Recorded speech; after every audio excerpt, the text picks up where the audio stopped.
Simultaneously, the foreign minister started some diplomatic efforts focusing on the region and Asia. I can refer to his trip to Syria, Turkey, Qatar, Russia, India, Turkmenistan, Japan, China, Pakistan, and recently Iraq.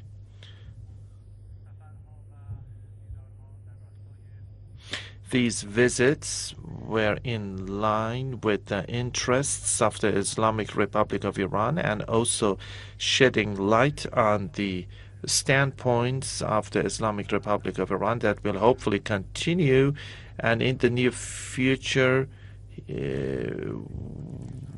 we are going to have diplomatic interactions with our northern neighbors at different levels, at the level of the ministerial level and also at the level of the head of state. So in the upcoming weeks, after the finalization of the visits, we will inform you about these trips.